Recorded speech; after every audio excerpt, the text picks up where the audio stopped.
Hey! Hop, salut à tous, on se retrouve aujourd'hui pour une nouvelle vidéo de déballage avec aujourd'hui un magnifique smartphone.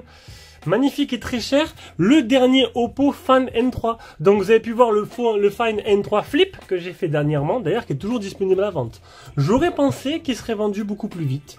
Là, il est toujours dispo, donc pour les intéressés, il suffit de me contacter. Donc là, c'est le modèle Fold, peut-être que ça vous intéresse un peu plus. C'est pas le même design, mais c'est tout aussi intéressant. Alors, c'est pas donné, voilà, c'est pas donné. Ça vient de chez Trading Shenzhen, donc c'est 1597 €. C'est un modèle qui sera disponible à la vente, bien sûr, par la suite. Vous pouvez commencer à me contacter. Alors, priorité aux tipeurs et aux donateurs, et après au reste du monde, bien sûr.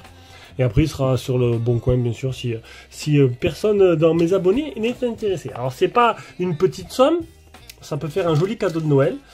Le Fold 3 de Xiaomi est très vite parti. Peut-être que celui-là aussi. Alors, on va le découvrir ensemble. Alors, mon contact chez Trading l'a reçu. Il m'a dit, ouais, tu l'as reçu, j'ai reçu le mien, il est splendide. On va voir ça ensemble. Bon, après, les Fold, ils se ressemblent tous. Hein. Après, le Xiaomi, qu'est-ce que je peux avoir de différent? Donc, le contenu de la boîte, on va le voir de suite. Le chargeur, ici. Là, on aura le câble de chargement. On va aller voir un peu les caractéristiques après. Donc, c'est le déballage. Je découvre vraiment en même temps que vous. Et, oh, contrairement aux autres modèles, la coque a l'air différente. Ah ouais. Alors, c'est une coque en deux parties. Pareil. Est-ce que c'est une coque qui se colle? Ouais, c'est une coque. Alors, l'avant se colle. L'arrière ne se colle pas. Qu'est-ce qu'on a là-dedans? On a de la lecture. Donc, les coques, je les mets de côté. Je vais l'essayer après. On va s'intéresser maintenant au téléphone pour voir ce que ça donne. Hop, on va mettre la boîte de côté aussi. Voilà. Alors, voyons voir la bête. Donc, une fois ouvert comme ça, bon, il ne diffère pas des autres modèles. Ah, oh, il est beau. Il est beau, mais ils ont mis le paquet sur l'appareil photo. Alors, je sais pas qu'est-ce qu'ils ont mis dedans comme objectif. On va le découvrir juste après. Mais c'est vrai qu'il est très beau.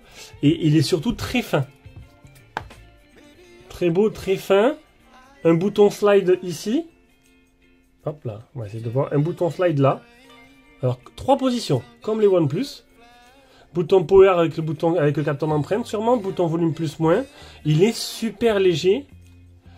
Simili-cuir ou vrai cuir, pourquoi pas. Le flash. Objectif photo assez conséquent. Franchement, oh, il est léger. Hein. Léger, très fin. Très bonne prise en main. Voilà, on va l'allumer. On va l'allumer. Là, je vous en ai fait baver. On va aller éteindre la lumière du plafond. Voilà. Donc, ce qu'on va faire, c'est qu'on va aller voir sur Qimoville un peu les caractéristiques. Il y a toujours cette impression magnifique quand on ouvre un Fold. Comme le sur le Xiaomi, superbe. Donc c'est un téléphone qui mène chez Trading, je vous mettrai un lien d'achat en dessous de la description. Merci de passer par ce lien, ça me soutient, premier soutien. Après un petit commentaire, un petit pouce bleu, un petit don sur Tipeee ou directement avec le bouton rejoindre sur YouTube, vous ferez partie de la famille. Et sinon, t'abonnes-toi, c'est tout, voilà.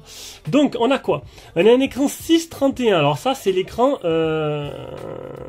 intérieur, l'écran de l'autre côté, voilà. Ou là, je sais pas. Alors là, ça me met... Non, ben non, c'est celui-là. 631, c'est celui-là, de type OLED Full HD+, 245 grammes, 11 mm d'épaisseur. Alors ça, c'est fermé, bien sûr. Et à chaque fois, ça, c'est vraiment une dimension fermée. Ouvert, c'est différent. Un Snap 8 génération 2, donc la génération précédente, alors qu'on a des derniers Snap qui arrivent d'arriver. 4800... Excusez-moi. 4805 mAh, recharge rapide 67 watts.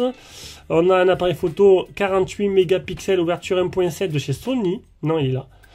Alors, un Sony Lithia T808 de 48 mégapixels, je ne connais pas du tout. Est-ce que c'est une nouveauté? J'en sais rien. Un grand angle macro, un IMX 581, un Omnivision, c'est celui-là, le OV64B, c'est une tuerie. En téléobjectif, mon principal était très bien. Et à l'avant, on a l'Omnivision, on voit qu'Omnivision commence à prendre une place importante, hein, des smartphones, surtout les haut de gamme qui arrivent. Donc c'est un modèle qui est réservé au marché chinois. Et regardez, full 4G, full 5G. Alors là, c'est plutôt exceptionnel. Il n'y a plus qu'à voir les langues. Alors on va aller voir les langues ensemble, mais même si vraiment le français n'est pas d'origine dessus, vous inquiétez pas, il sera avec le Morloka 2 sans problème. Parce que oui, j'ai vu Trading qui a fait un tweet là-dessus. Donc, additional setting, langage, alors voilà. Ah non, attends, edit, non, il y a le français. Voilà, pas de problème. Non, parce que sur le dernier que j'ai fait, là, je sais plus c'était lequel, le français était avec Morlocal 2, alors d'origine, la langue française y est. C'était le... Non, c'était la Vivopad. Vivopad, décidément. Donc voilà. Donc le français... Alors, la pliure... La pliure... ils ont fait quelque chose d'intéressant, là. La pliure, elle se voit, mais franchement, c'est léger. C'est léger, comparé au Fold, ouais, elle se voyait beaucoup plus. Ou pareil, je sais plus, je pourrais pas vous dire. Alors, me demandez pas lequel des deux est mieux, entre le Fold, entre le Oppo. C'est des pliables. J'arrive pas. Ah voilà, il n'y a pas les. Il y a pas d'activé d'origine les gestures. Alors je vais vous dire que le Oppo, ben, j'aime bien Oppo. Je préfère la surcouche Xiaomi, mais j'aime bien Oppo dans la conception. Et en fait, les Oppo en français direct. Voilà. Donc il y a bien le Play Store, etc., etc. Et quand tu le fermes, du coup, bah, tu as un téléphone classique de 6,31 pouces. Voilà. Très joli. Au-dessus, on a les deux haut-parleurs. En dessous, deux haut-parleurs. Du coup, ça fait 4 haut-parleurs. Voilà. Le type C. Et voilà. Non, voilà. Il est joli. Il est joli. Et puis, c'est tout. C'est tout ce qu'on demande. Bon, je sais qu'il y en a pas mal qui aiment ce genre de téléphone. Et on verra ce que ça donne durant le test. Alors déjà, il est très fin. Alors, je sais pas si sur Keymobile, j'arrive à voir les dimensions du téléphone fermé. Parce que c'est bien beau de les avoir ouverts. Mais fermé, qu'est-ce que ça peut donner? Alors, voilà. Non, il y a l'écran externe. 7,82. C'est un OLED aussi jusqu'à 120 Hz. HDR10+. Par contre, j'aimerais bien voir voilà, les dimensions fermées. Et ça se retrouve, je crois, plus loin. En bas, peut-être. Non. Bon, j'irai les chercher, c'est pas très grave. Hein. C'est pas très grave, j'irai les chercher. Mais c'est vrai que c'est pas trop adapté au pliable, Keymobile. Voilà, voilà. Bon, de toute façon, durant le test, j'aurai le temps d'avoir toutes les données complètes. Allez, sur ce, je vous fais des gros bisous et on se rejoint pour une prochaine vidéo. Ciao, ciao. C'était le déballage, je l'ai découvert avec vous et le test arrivera prochainement.